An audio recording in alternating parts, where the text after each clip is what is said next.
Hey man, we're back with another reaction for the Spy Psychology series, and this one is part 2, Behind Lines. And it's one thing to, like, it is depending on the server, right? It's all dependent on the server and how good the players are. Like, it's really tricky to get behind enemy lines. It also depends on the map too, because I feel like some maps are more.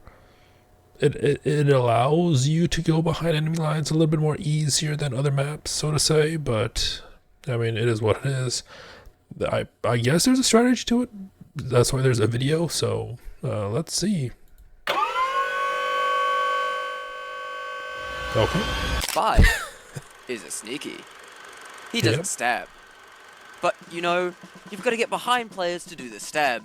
Oh, so, yeah. as a spy, you'll need to learn about how the enemy lines work in order to get behind them. So let's go over the 4 layers of the enemy lines. I don't know, before yes, like, I think, especially if you play in one general server instead of, like, server hopping, I feel like if you, like, really want to try hard, I guess you can just play a different role first, like at the beginning, let's say like a sniper or an engineer, and then I guess you can observe how the enemy moves and what lanes they take, what routes they take, and then switch to spy, cloak, and then just go to the routes that they don't usually go to, and I guess either disguise or try other sneaky stuff, but maybe that's just me. So let's see the 4 layers. The front line, the back line, the behind lines, and the behind spawn. Wait. Haven't you made a video like this before? Nope, I have never made a video like this before. Starting with the front lines, this is where you find the main player classes like Soldier, Demo, Heavy, and Scout. The best way to identify where this is within an imaginary line that indicates where a majority of players are coming into contact with each other.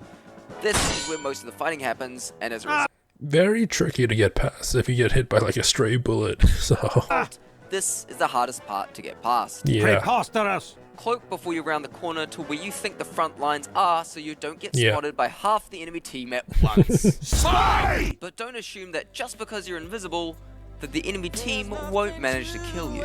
Oh no, not this song. I think it's short enough that I'm not gonna mute it. One really difficult part of getting behind lines is not getting hit by crossfire. You have 3 options here.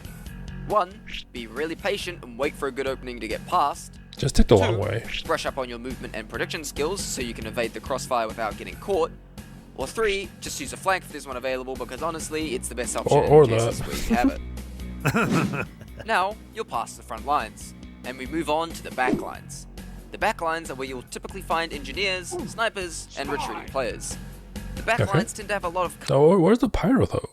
Oh, I guess if you think about it, pyro can flex between back and front if they're doing like spy checks and all that. Cover, which is really helpful to the aforementioned players. Looking for where cover is and potential engineer nests is the best way to identify where the back lines are. Yeah. The distance between the front lines and back lines isn't consistent, as it's mainly influenced by the map and the game state. Yeah. But the back lines are always behind the front lines. Oh. I mean, generally that's true. That's why it's called the back lines. But I think that it's not a singular. Like I remember doing this multiple times to varying degrees of success as an engineer. Is somehow I was able to sneak behind the enemy's front lines and just set up camp there. And then just, it didn't last long. I'll be honest, it didn't last long, but it was funny. Like, they were confused for a split second. So, while not the smartest play, it was very amusing. But if you go beyond the back lines, you'll find yourself in the behind lines. Here, there are very few players. Typically only the odd players making their way from spawn to the front lines, or that one lost free to play. The behind lines are simply the space between where the back lines end and the enemy spawn. Unless the end of the back lines is spawn, like on the last point of most payload maps.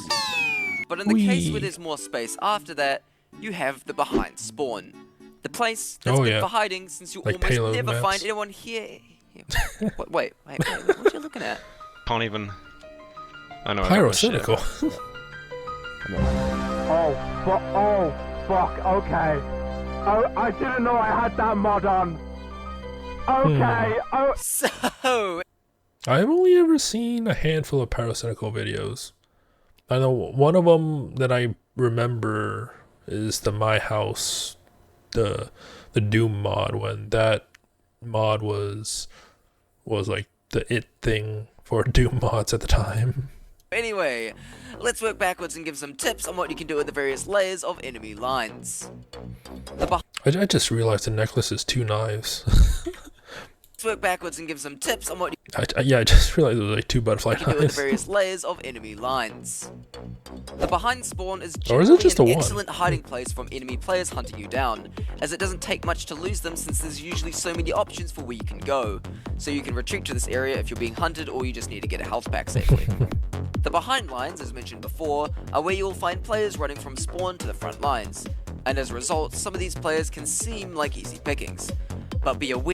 Yeah, it's also, if you go behind the back lines into like the behind spawn, it's really risky, because if you're behind spawn, then that means you're behind all the action, right? Which is fine if you're just trying to recoup and regain health and ammo and all that, but it also means that your team is down 1 because you're essentially not there. So it is risky. Yeah, that since players here have literally nothing else to do, they'll be more aware of spies than normal, especially if they aren't new players.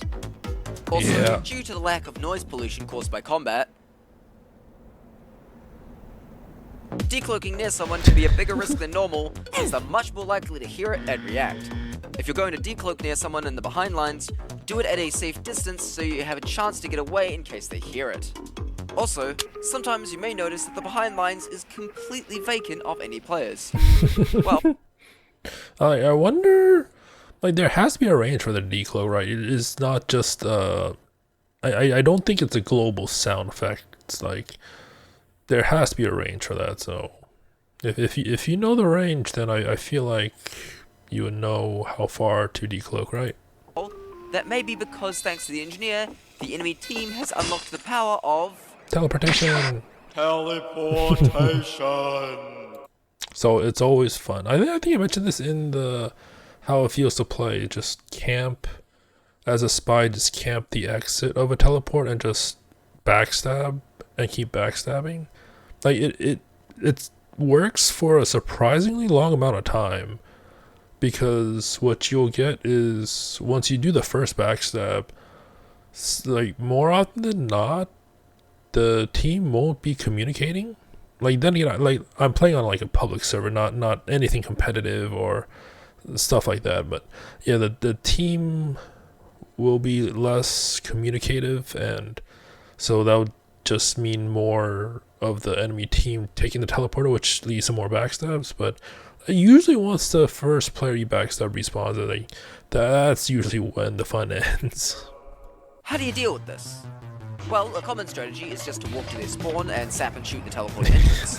This may seem like a lot of effort, but depending on how big the behind lines is, getting rid of the teleporter drastically increases the amount of time between players respawning and reaching the front lines. Yeah, not only opening up more opportunities to kill lonely players, but also taking a ton of pressure off of your team. As a very good sentryman once said, "Sentries get kills, dispensers save lives, and teleporters win games." Seriously, a good engineer maintaining a teleporter can carry his team, so take that thing out if you get an opportunity.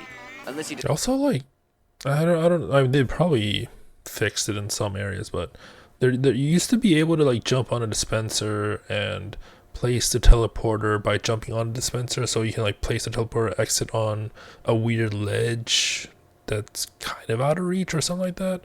Like, I remember doing that from time to time, but I mean, it wasn't out of the map or anything. It was just on a higher ledge. So. Decide to instead take the enemy teleporter to get close to the engineer and take out the entire nest.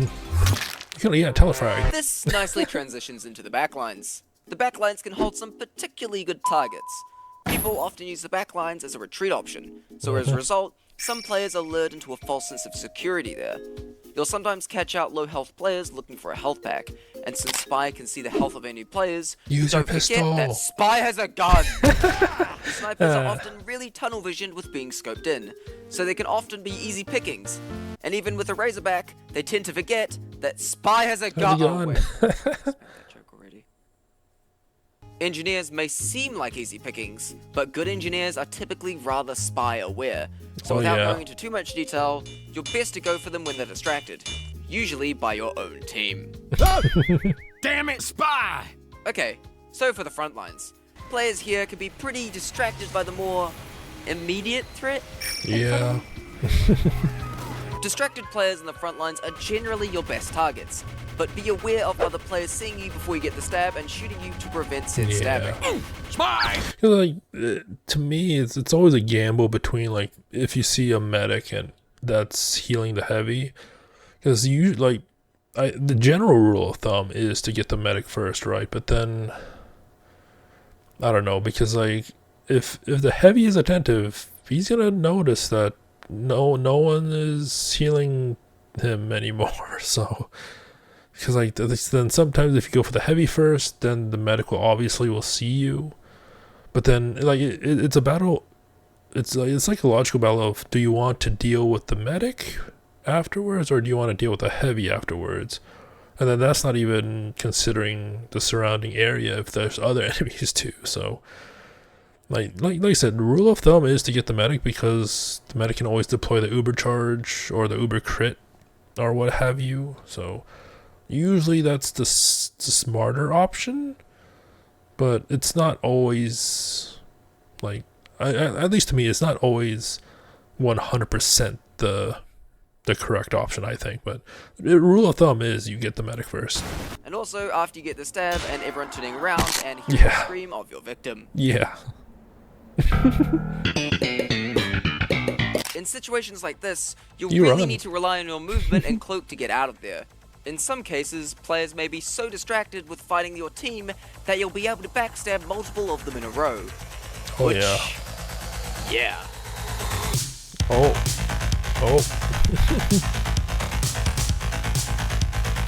Was that at 17 at one point? Wow.